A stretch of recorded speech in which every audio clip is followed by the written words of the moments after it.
I'm Captain Josh. I'm Captain Courtney. And we are two Half-Hitches. We owe you guys an update on the League City, Liveaboard, and Derelict Boat Ordinance that passed back in December. In May, they passed a new version of that ordinance with a lot of different changes, and we want to cover some of the very important changes to that law so that you are aware of what is now legal and illegal.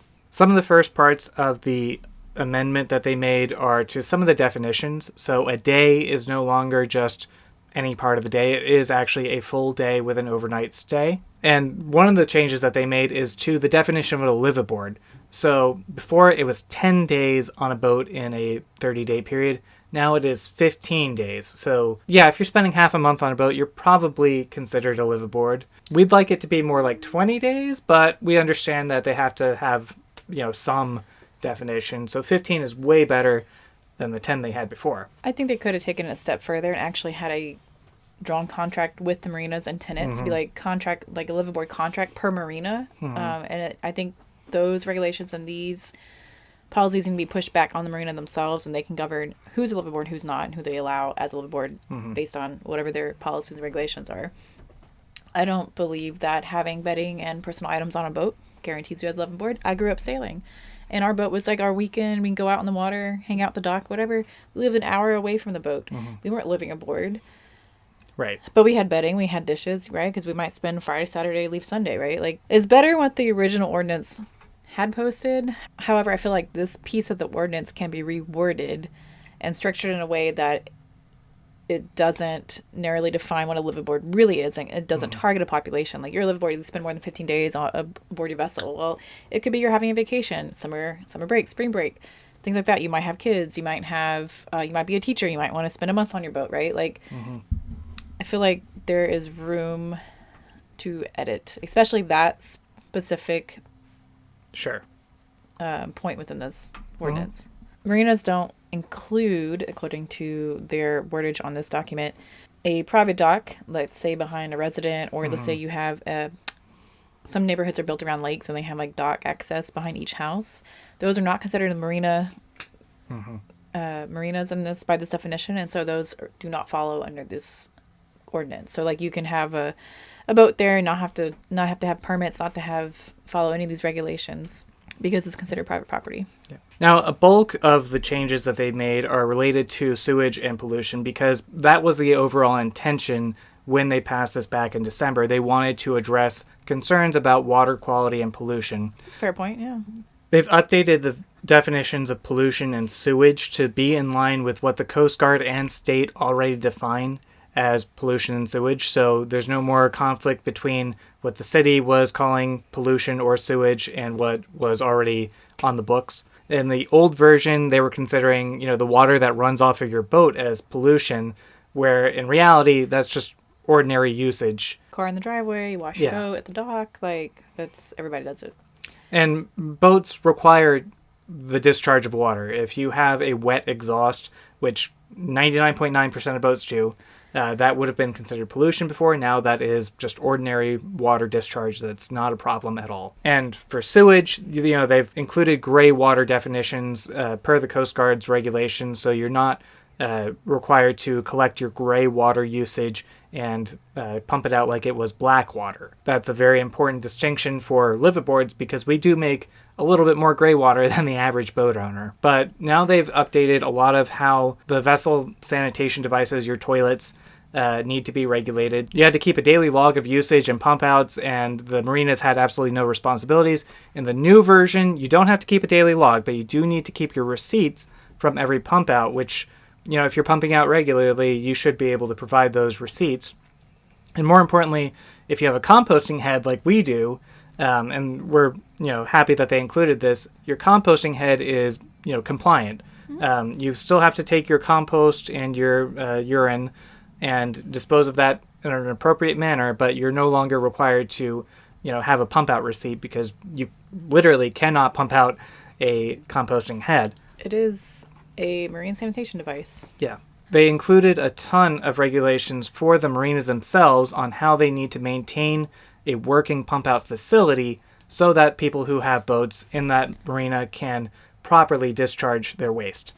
I do agree with this part of the ordinance, and I'm glad that they did update this piece here specifically, because if you are a tenant in a marina and you are paying a slip fee, maybe you do have a liveaboard contract and you pay a higher, sometimes it's $100, whatever it is. Marinas sometimes have their own policies in place for liveaboards. And if you are paying to use these facilities, washer, dryer, shower facilities, pump out, those need to be working. And that's up to the marina and the management team in the marina to make sure that those are up to standards, safety standards, that they are up to sanitation standards, that they are in working order, that they are clean, that they are functional, right? And I agree with this piece of the ordinance that needs to be pushed back on the responsibility of the marina and the marina owners, that they make sure that they are guaranteeing that the services that their tenants are paying for are in working order. Absolutely. Now, on the flip side,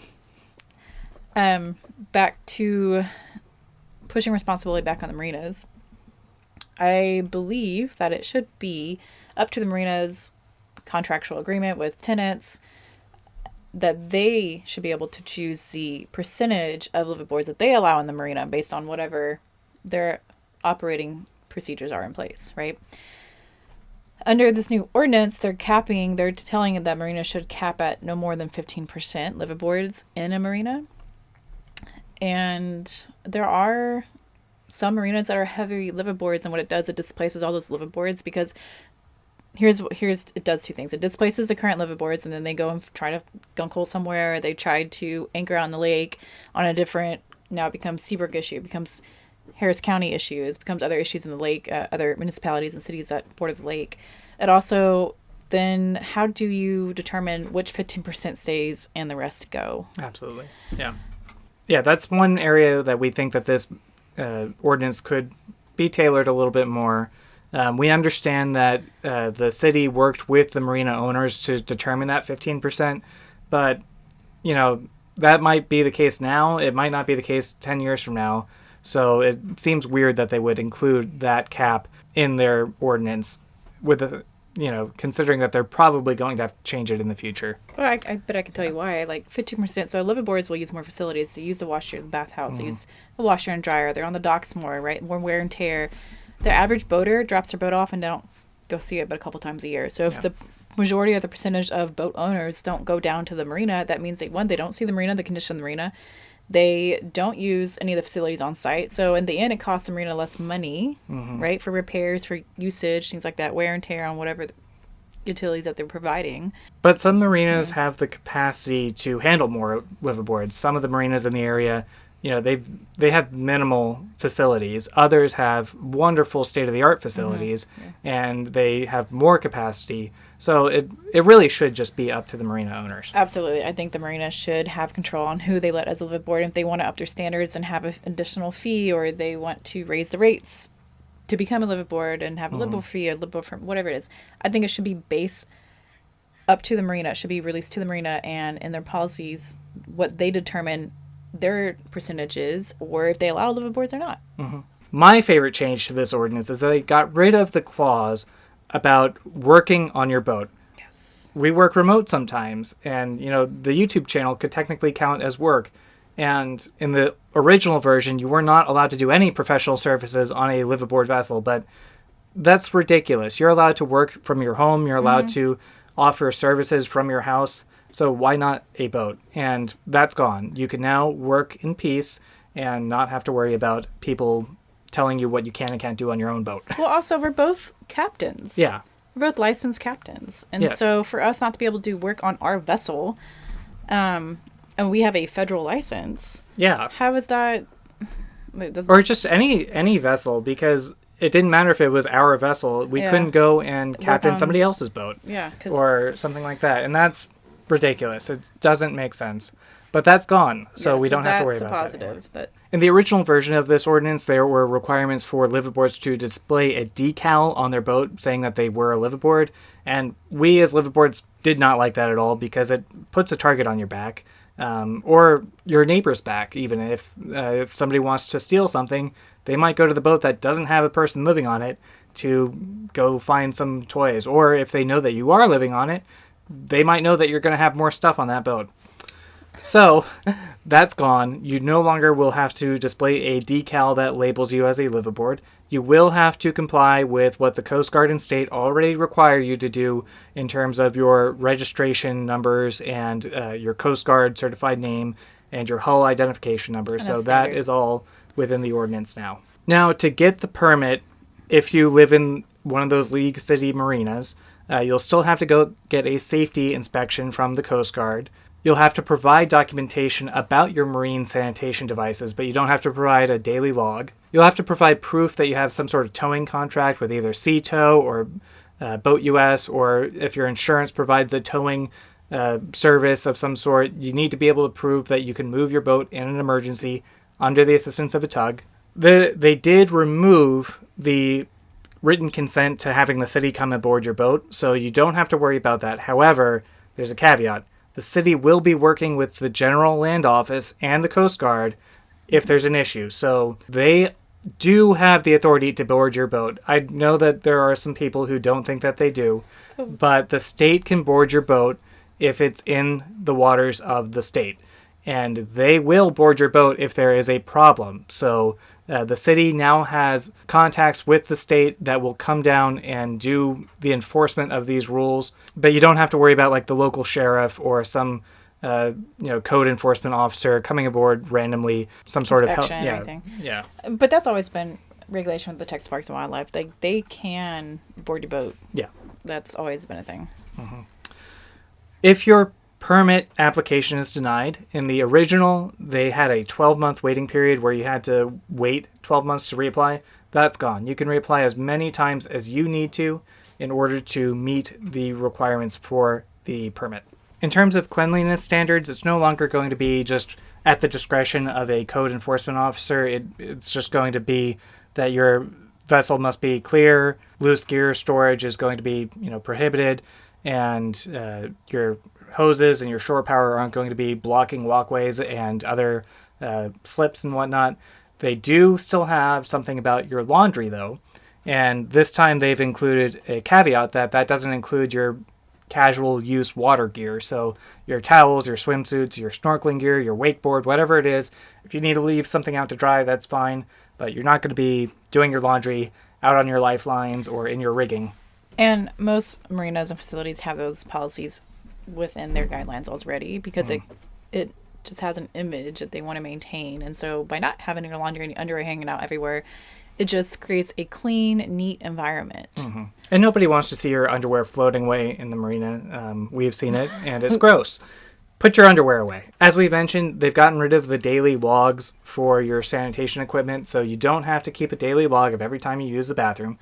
But you do need to keep those receipts, so keep your receipts for your pump outs. The slip assignment is now no longer part of your permit, so if you move your boat from one slip to another, your permit goes with you and the vessel, which is pretty important because liveaboards do like to move around a lot. Mm-hmm. If you don't like your neighbor, or if you want to move somewhere else for hurricane season, or if you just want a change of scenery, you don't have to reapply for a new permit just because you moved. Now, the second half of this ordinance is about abandoned boats and derelict vessels, and they did make quite a few changes to this section as well. Their definition of what an abandoned vessel means is any watercraft subject to registration under the Texas Parks and Wildlife Code that meets the criteria of abandonment as set forth in Texas Transportation Code.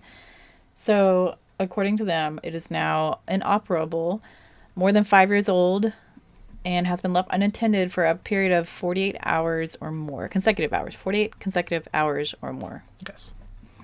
So, if there's an emergency and you need to leave your boat somewhere, try to make arrangements to move your boat, because they will come and impound it. They won't confiscate it and destroy it anymore, but they will impound your boat. And like any impoundment, there's probably going to be fees assessed, and they could take it somewhere where maybe you can't find it for a while. Yeah, nothing is easy in the government. Yeah.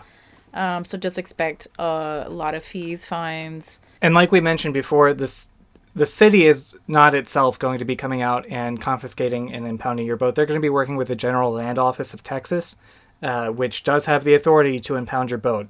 And they will try to make an effort to contact you. They will put a sticker on your boat just like you would an abandoned car on a highway.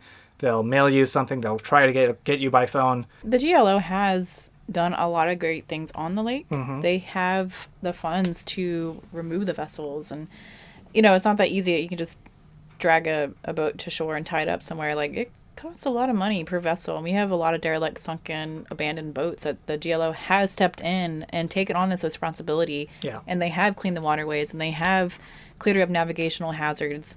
And we fully support that, right? Like, we want a safe environment for everybody. Mm-hmm. In the original version of the ordinance, there was, for whatever reason, a clause that said that you couldn't leave a boat for 30 days on private property without it becoming derelict, but they added in without the consent of the property owner. So if you have consent to be there on private property, you can keep your boat on private property. And that should have just been in the first version. We don't know why it wasn't, but that's protected. Like, it's private property. It falls under a whole different set of laws. And as we mentioned before, there are a lot of docks that are behind homes that count as private property. So those aren't considered marinas anymore in this new version of the ordinance. Those are private property. And if you have permission to have your boat there, then so be it.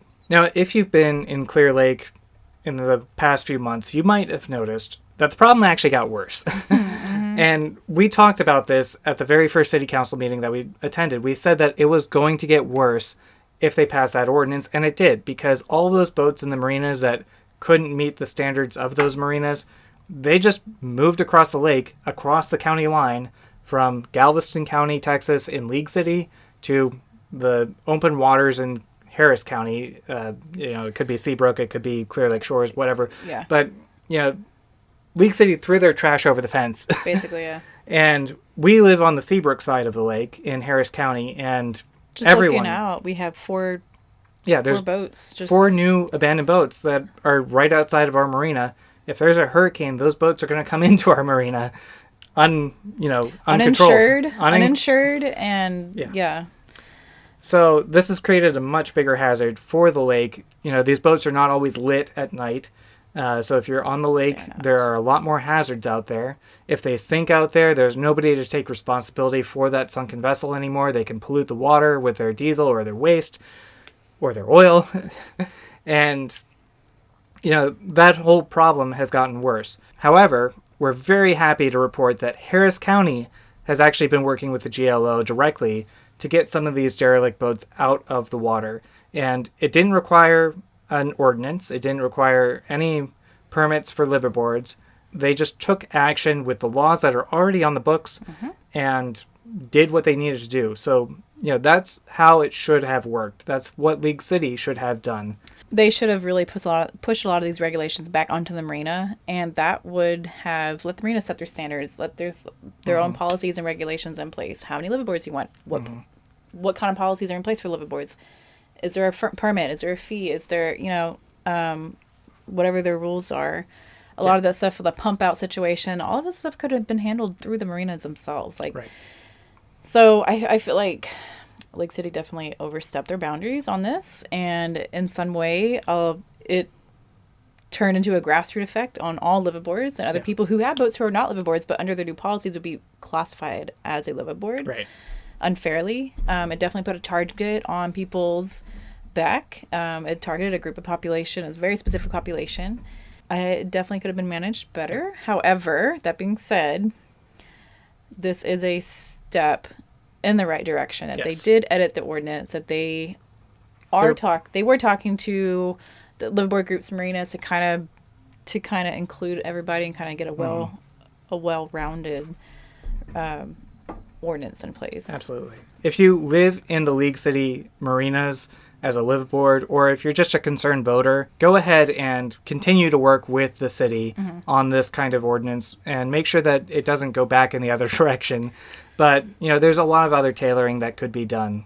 We want to really thank and recognize all the hard work that everyone put into this. This was a group effort from pretty much the entire liveaboard community. Oh, yes. And there's not one person who did all the work, but there are a lot of people who did a lot of work. Yes. And, you guys did a great job talking to the city, talking to your state representatives, talking to other liveaboard communities in other parts of the country.